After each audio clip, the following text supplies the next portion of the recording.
Welcome back. New developments surrounding WikiLeaks founder Julian Assange. Today, the Australian computer programmer is being accused of violating the terms of his asylum with Ecuador. He's most famous for publishing secret documents in 2010 provided by whistleblower Chelsea Manning, revealing war crimes by the U.S. military. Following an investigation, Assange was given an international warrant for his arrest in Sweden over allegations of rape and sexual assault. He was arrested in London over the allegations and released on bail for 10 days. 2 years later, the UK Supreme Court ruled he would be extradited to Sweden. To avoid extradition, Assange was granted asylum to Ecuador in 2012 and has been living in that country's London embassy since then. Now today, current President Lenin Moreno is saying Assange violated terms of asylum, claiming he corrupted local media and intervened in other countries' politics.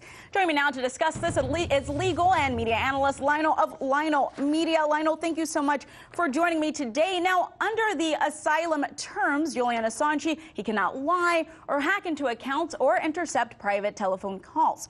Now, Ecuador's president is saying Assange has violated asylum terms, adding photos of his bedroom, what he eats, how his wife and daughters and friends dance have been circulating on social media. He stopped short of accusing Julian Assange for hacking photos of his family and wiretapping his phone calls and private conversations. However, the Ecuadorian government is accusing Assange. Now, on what grounds, Lionel, is the government making this accusation?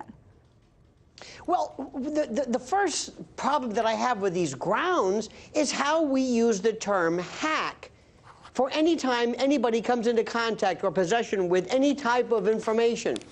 When a whistleblower provides information to a website, to a journalist, the New York Times, Ellsberg, the Pentagon Papers, that is not a hack. And now, I don't want to be persnickety and priggish about these terms, but these terms matter.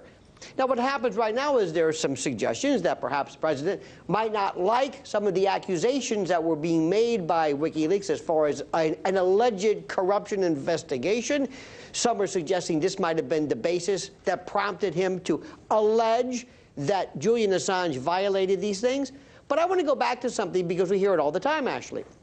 You'll hear everybody from Russia to this one, hacked. Hacked involves a trespassorial entering, a burglary, stealing, larceny, versus somebody who comes into contact with something as a journalist. Now, I recognize the fact that international law does not necessarily recognize our Supreme Court when it comes to what is and isn't journalism. But there is a commonality. There is an international understanding that journalists oftentimes use sources. Sources provide information that are very oftentimes not gained with consent. Sometimes they're provided by somebody else. You can call them a hack. But the journalist is not hacking. The journalist is not doing anything trespassorial. The journalist is merely providing that which is given to him, which oftentimes involves somebody stealing something else. So at the root of this, I think this would be a great time for a discussion, a conversation, as to what really WikiLeaks is and what it is not. Lionel, you touched on something earlier. On Tuesday, WikiLeaks, they tweeted that Moreno said he would take a decision about Assange's fate in the short term after WikiLeaks reported on an offshore corruption scandal. Would you say that this is retaliation? Well, retaliation, I certainly don't know. I'm not a mind reader, but it is interesting, the timing of this.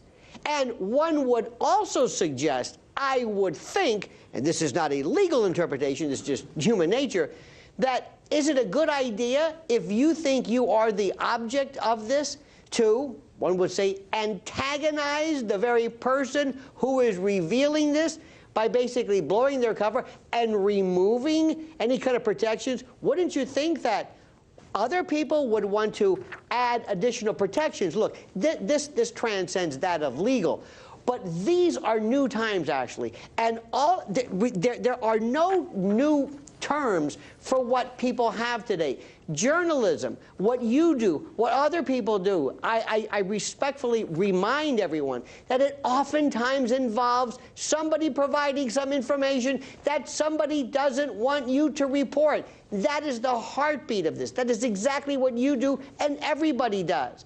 I think sometimes we need to have a refresher course as to what journalism is and what larceny is. Lionel, federal prosecutors, they're investigating WikiLeaks, and Assange fears he could be extradited to face charges here if he gets pushed out of the Ecuador embassy. Should he be concerned? Of course he should be concerned. And what's also he should be concerned is the fact that in the past, there have been some pretty negative things said by this administration and others. Now, President Trump, remember, any president has the chance to pardon, whether that's even in the offing is another story. One of the bases for not providing extradition is that when there is the possibility of death, a death penalty that is involved, and if one were to say or to allege espionage, which may or may not be applicable, but assuming arguendo you would, one of the reasons for his not being extradited is that he could face theoretically the death penalty. If the federal government were to say that is off the table or any objections, it will be just another version of potential penalty or what have you, that would change the calculus of this. Also remember, the original charges that he was being held or kept on in the UK have been dropped. My question also is, why doesn't he just, if he were to walk out right now, walk into a courtroom in the UK and say, I'm here to answer those charges, the original charges were dropped, but the failure to appear wasn't. So could that not be disposed of? So there are many, many tactical considerations that Assange must look at. But I want to go back to my original question. Well, Lionel, I'm sorry, I'm going to have to cut you off here. Sorry. We're running out of time. We're going to have to leave it right there. Thank you so much for your time, Lionel. Thank you. Hey YouTube, thanks for checking out our channel. We hope you enjoyed the video. We have tons of content for you just like this. For more of RT America's one-of-a-kind news and analysis, be sure to subscribe and never stop questioning more.